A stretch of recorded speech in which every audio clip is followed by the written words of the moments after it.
नमस्कार दोस्तों, आज का हमारा टॉपिक है यूपीएससी का यूपीएससी एनडीए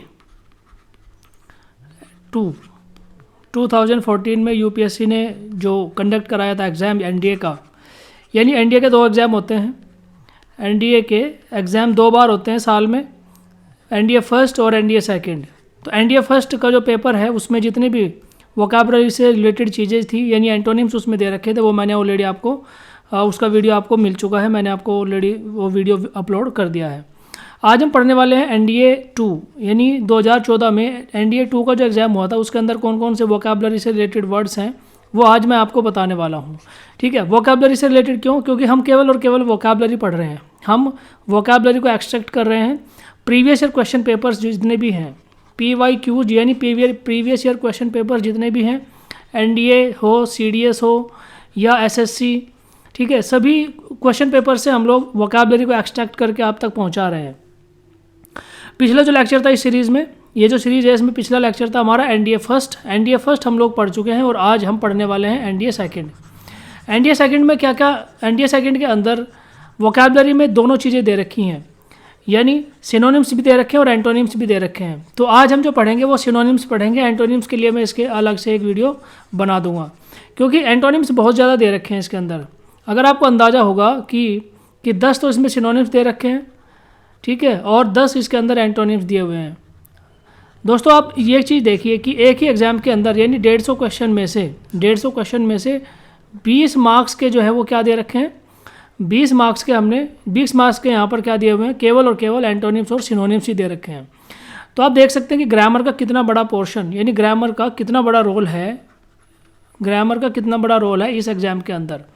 तो मुझे उम्मीद है कि आप इस सीरीज़ को ज़रूर फॉलो करेंगे।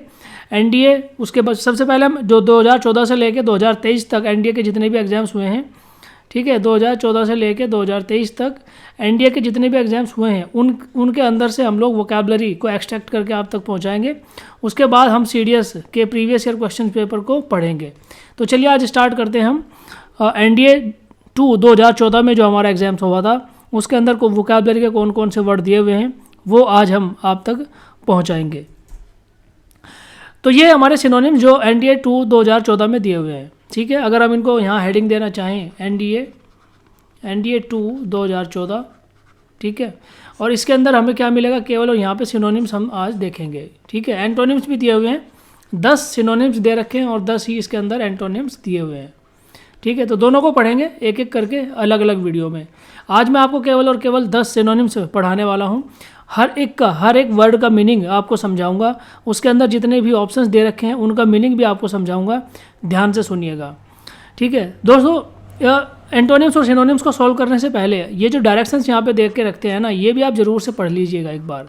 इसमें क्या देख के रखता है कि जो नियरेस्ट मीनिंग होता है या नियरेस्ट ऑपोजिट होता है, ठीक है। अगर हम ऑपोजिट की बात करें तो वहाँ पर ऑपोजिट, और अगर हम मीनिंग की बात करें तो वहाँ पर मीनिंग, यानी सिनोनिम्स की बात करें तो वहाँ पर नियरेस्ट मीनिंग। तो नियरेस्ट जो होता है ना, क्योंकि कई बार क्या होता है ना, ऑप्शन के अंदर 1, 2, 3 और 4 ऑप्शन दे के रखता है। तो कई बार क्या होता है कि 2 यानी 4 में से 2 वर्ड ऐसे होते हैं जो वर्ड आपको दिया हुआ है उसके साथ साथ 4 में से कई बार 2 ऐसे वर्ड होते हैं जिनका जो मीनिंग है वो बिल्कुल उसके नज़दीक होता है, ठीक है, वर्ड के नज़दीक होता है। लेकिन आपने क्या चूज़ करना है, आपने जो बेस्ट सुटेबल वर्ड है, जो नियरेस्ट है, बिल्कुल नज़दीक का वर्ड है, वही आपने चूज़ करना है, ठीक है। तो चलिए स्टार्ट करते हैं हमारा पहला वर्ड। और पहला वर्ड आज हमारा क्या है, सबसे पहला वर्ड हमारा दिया है, देखिए क्वेश्चन नंबर 11 में दिया है अमिटी। ये है आज का हमारा पहला वर्ड। अमिटी का क्या मतलब होता है वो मैं पहले आपको बताऊंगा, उसके बाद यहाँ पर क्या क्या ऑप्शन दिए हैं वो भी आपको बताऊंगा। अमिटी का मतलब होता है फ्रेंडली रिलेशन, ठीक है। अगर आप इसको इस प्रकार से देखें, क्या होता है फ्रेंडली रिलेशन। और फ्रेंडली रिलेशन मतलब जब 2 लोगों के बीच में संबंध बहुत ही मधुर होते हैं, अच्छे होते हैं, ठीक है, तो उसको फ्रेंडली रिलेशन कहते हैं, अमिटी कहते हैं। या फिर 2 परिवारों के बीच में या फिर 2 कंट्रीज़ के बीच में, किन्हीं 2 चीज़ों के बीच में अगर रिलेशन अच्छा है तो हम उसको कहते हैं अमिटी। और यहाँ पर जो सेंटेंस दिया है उसको भी पढ़िए, we should always try to maintain क्या एंड प्रमोट कम्युनल अमिटी, यानी सामाजिक अमिटी यानी समाज के बीच में हमें क्या करना चाहिए, अमिटी को प्रमोट करना चाहिए। ठीक है, अमिटी मतलब क्या हुआ, फ्रेंडली रिलेशन को प्रमोट करना चाहिए। अगर आप हिंदी में इसको लिखना चाहें तो इस प्रकार से लिख सकते हैं, मित्रता या मेल जोल। ठीक है, मित्रता या मेल जोल। तो दो परिवारों, दो दोस्तों, दो देशों या समाज, दो समाजों के बीच में जो क्या करना चाहिए, हमें मेंटेन क्या करना चाहिए, प्रमोट क्या करना चाहिए, कम्युनल अमिटी को प्रमोट करना चाहिए। ठीक है, तो इसका क्या मतलब हुआ, मित्रता या मेलजोल या फिर फ्रेंडली रिलेशन। अब आप देखिए 4 ऑप्शन दिए हैं, इनमें से कौन सा सबसे नज़दीक का ऑप्शन आपको मिलेगा, बॉन्डेज, कंटेंशन, फ्रेंडशिप या अंडरस्टैंडिंग। ठीक है, तो क्या मिला हमें, फ्रेंडशिप। तो यही इसका क्या हो गया, आंसर हो गया। ओके, नेक्स्ट चलते हैं नंबर 12। ये है नंबर 12। देखिए, मैनी स्पेसीज, इसको पढ़ते हैं मैनी स्पेसीज, यानी बहुत सारी जो स्पेसीज हैं ऑफ एनिमल्स, एनिमल्स की बहुत सारी जो प्रजाति हैं, स्पेसीज मतलब प्रजाति, हैव बिकम एक्सटिंक्ट हो गई है, ख़त्म हो गई है। ठीक है, ड्यूरिंग द लास्ट 100 ईयर्स, पिछले 100 सालों में एनिमल्स की बहुत सारी प्रजातियाँ क्या हो गई हैं, एक्सटिंक्ट हो गई है। एक्सटिंक्ट मतलब क्या हो गया, एक्सटिंक्ट का मतलब हो गया समाप्त या विलुप्त। ठीक है, विलुप्त हो गई है, सटीक वर्ड है विलुप्त या समाप्त हो गई हैं। अब आप देखिए ऑप्शन में क्या दे रखा है, ऑप्शन में एग्रेसिव दे रखा है, नॉन एग्जिस्टेंट, स्कैटर्ड या फीबल। ठीक है, एग्रेसिव मतलब जिसको गुस्सा बहुत ज़्यादा आता है, दैट इज वो जो कंडीशन है वो एग्रेसिव वाली कंडीशन है। नॉन एग्जिस्टेंस मतलब जिसका कोई नामो निशान ही नहीं हो, जो विलुप्त हो चुकी है। ठीक है, तो हमारा जो आंसर है वो क्या हो गया, नॉन एग्जिस्टेंस हो गया हमारा आंसर। ठीक है, किसका, एक्सटिंक्ट का। स्कैटर्ड मतलब फैला हुआ, और फीबल मतलब क्या हो गया, फीबल मतलब होता है कमज़ोर। ठीक है, फीबर का मतलब होता है फीबल का कमज़ोर। तो हमारा जो वर्ड था क्या था, एक्सटिंक्ट, और एक्सटिंक्ट का मतलब क्या हो गया यहाँ पर, नॉन एग्जिस्टेंट। नेक्स्ट आगे चलते हैं 13 सेंटेंस को पढ़िए। 13 में ये रहा यहाँ पर, the true religion does not require one to proselytize. ठीक है, प्रोसलिटाइज।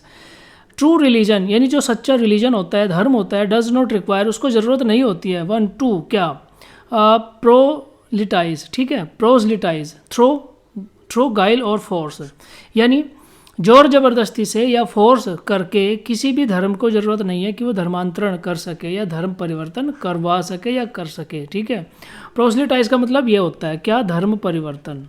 ठीक है, धर्म परिवर्तन यह मतलब होता है किसका, प्रोसलिटाइज का। ठीक है, प्रोसलिटाइज, इसका प्रोनाउंसिएशन क्या हो गया, प्रोसलिटाइज। तो अब देखिए धर्मांतरण या धर्म परिवर्तन इसका मतलब हुआ। तो यहाँ पर ऑप्शन में क्या क्या दे रखा है, पढ़ लीजिए।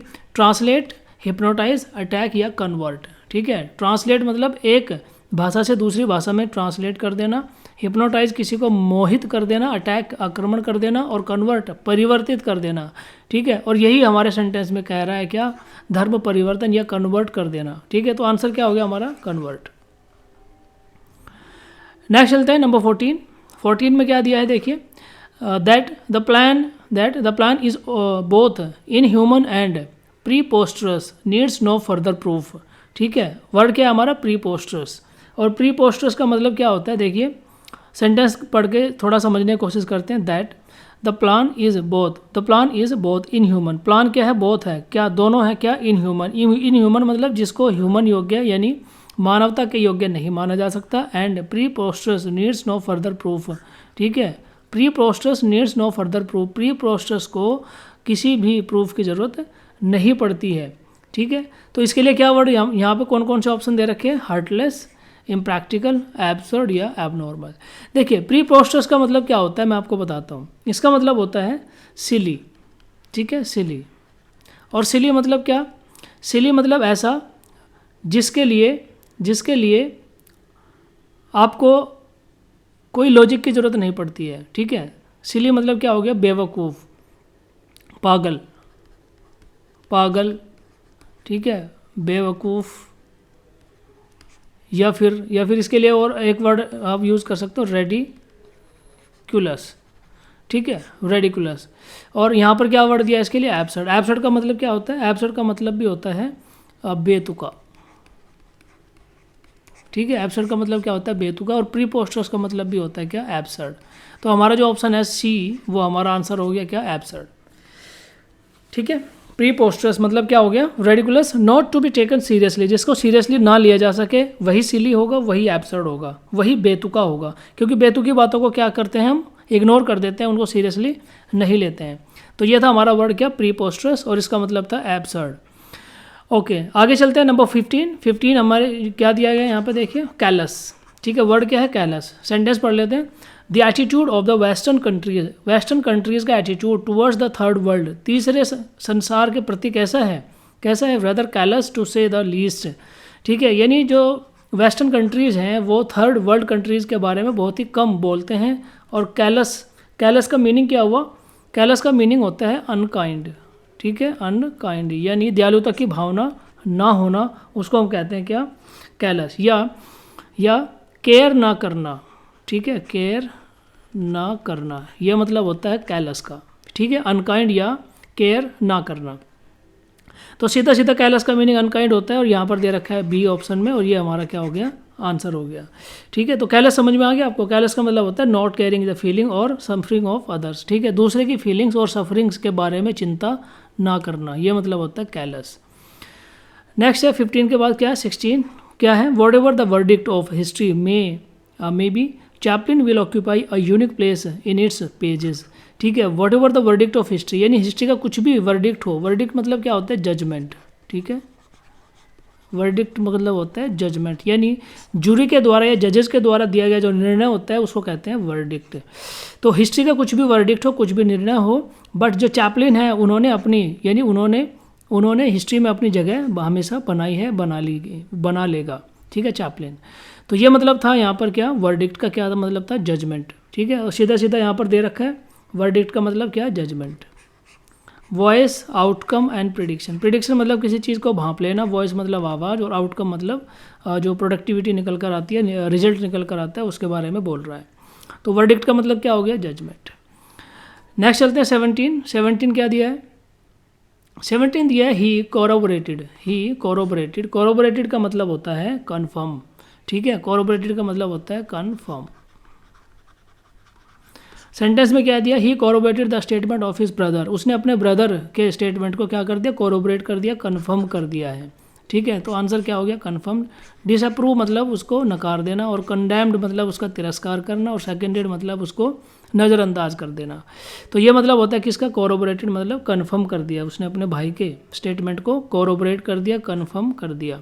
ठीक है, इसको आप सबसे ज़्यादा कहाँ पर देखने को मिलेगा ये वर्ड आपको, कोरोबरेट मतलब, ये आपको देखने को मिलेगा इंडियन एविडेंस एक्ट के अंदर, इंडियन एविडेंस IEA। ठीक है, इंडियन एविडेंस के एक्ट के अंदर आपको ये एविडेंसेस को कोरोबरेट करने में मदद जो ये वर्ड है यूज़ किया जाता है। एक एविडेंस की मदद से दूसरे एविडेंस को कन्फर्म करना, ये वहाँ पर यूज़ किया जाता है बार बार इंडियन एविडेंस एक्ट के अंदर। ओके, ये था हमारा 17। अब चलते हैं 18 के ऊपर। 18 क्या है, 18 दिया है, 18 ये रहा यहाँ पर, what ever opinion he gives is Sen. What ever opinion he gives, जो भी उसने ओपिनियन दिया है वो क्या है, इज सेन। सेन मतलब क्या होता है, देखिए एक आपने वर्ड पढ़ा होगा इनसेन। ठीक है, इनसेन तो आपने बहुत ही बार पढ़ा होगा। इनसेन का मतलब क्या होता है, पागल। इनसेन का मतलब होता है जिसका मेंटल डिस्टर्ब होता है, या जिसकी मेंटल कंडीशन ख़राब होती है, उसको कहते हैं इनसेन। यहाँ से इन हटा दीजिए, यानी इसका जो नेगेटिव मीनिंग है उसको हटा दीजिए। सेन मतलब जो मेंटली बैलेंस आदमी होता है ना, ठीक है, जो मेंटली बैलेंस्ड आदमी होता है उसके लिए यूज़ किया जाता है सेन। ठीक है, और जो मतलब लॉजिकली जो सोच सकता है, सेन मतलब जो लॉजिकली सोच सकता है। ठीक है, और जो लॉजिकली सोच सकता है उसके लिए क्या दिया गया है हमारे पास वर्ड, उसके लिए हमारे पास वर्ड दिया गया है, देखिए ए में, रैशनल। रैशनल वो होता है जो लॉजिकली सोच सकता है किसी चीज़ को लेके। ठीक है, ऑब्सिक्योर, वाइल्ड और एरोगेंट नहीं। नेक्स्ट है नंबर 19 में क्या दिया, the story is too fantastic to be credible. 19 क्या दिया, द स्टोरी यानी कहानी इज़ है, टू भी फैंटास्टिक टू बी क्रेडिबल, यानी कहानी इतनी फैंटास्टिक है कि उस पर विश्वास किया जा सकता है। तो क्रेडिबल मतलब होता है क्या, बिलीवेबल, या जिस पर विश्वास किया जा सकता है, दैट इज़ कॉल्ड क्रेडिबल, विश्वास करने योग्य। ठीक है, विश्वास करने योग्य। और इसके लिए क्या वर्ड दिया यहाँ पर देखिए, बिलीवेबल, विश्वास करने योग्य। फॉल्स मतलब झूठा, और रीडेबल मतलब पढ़ने योग्य, प्रेज वर्दी मतलब जिसकी तारीफ़ की जा सके ऐसा। बट यहाँ पर क्या दिया कि the story is too fantastic, इतनी फैंटास्टिक है टू बी क्रेडिबल, कि उस पर विश्वास किया जा सकता है। तो क्रेडिबल मतलब बिलीवेबल हो गया। ओके, नंबर 20 पर चलते हैं। नेक्स्ट हमारा वर्ड है क्या, नंबर 20 क्या दिया है देखिए, पढ़ लेते हैं। Catching snacks can be hazards, यानी स्नैक्स को पकड़ना हैजार्डस हो सकता है फॉर पीपल, उन लोगों के लिए जो अनट्रेंड है इन द आर्ट, इस कला में जो अनट्रेंड है उनके लिए हैजार्डस हो सकता है। तो यहाँ पर कौन कौन से ऑप्शन दे रखे हैं, ट्रिकी, हार्मफुल, डिफ़िकल्ट या डेंजरस। ठीक है, तो हैजार्डस का मतलब होता है डेंजरस। ठीक है, यानी स्नैक पकड़ना, जो लोग ट्रेंड नहीं है उनके लिए स्नैक पकड़ना क्या हो सकता है, डेंजरस हो सकता है, खतरनाक हो सकता है।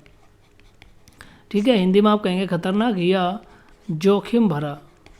ठीक है, जोखिम भरा। तो दोस्तों ये थे हमारे आज के 10 वर्ड। 10 वर्ड मतलब हमने 11 से स्टार्ट किया, 20 तक दिए हुए हैं सिनोनिम्स।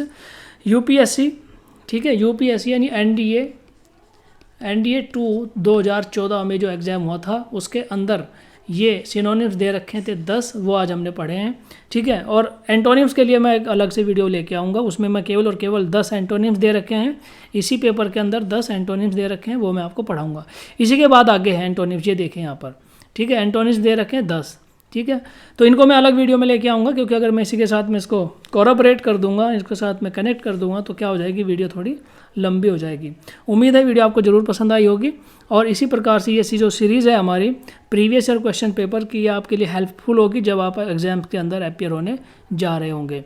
तो इस वीडियो में फ़िलहाल इतना ही है। देखने के लिए धन्यवाद। जय हिंद।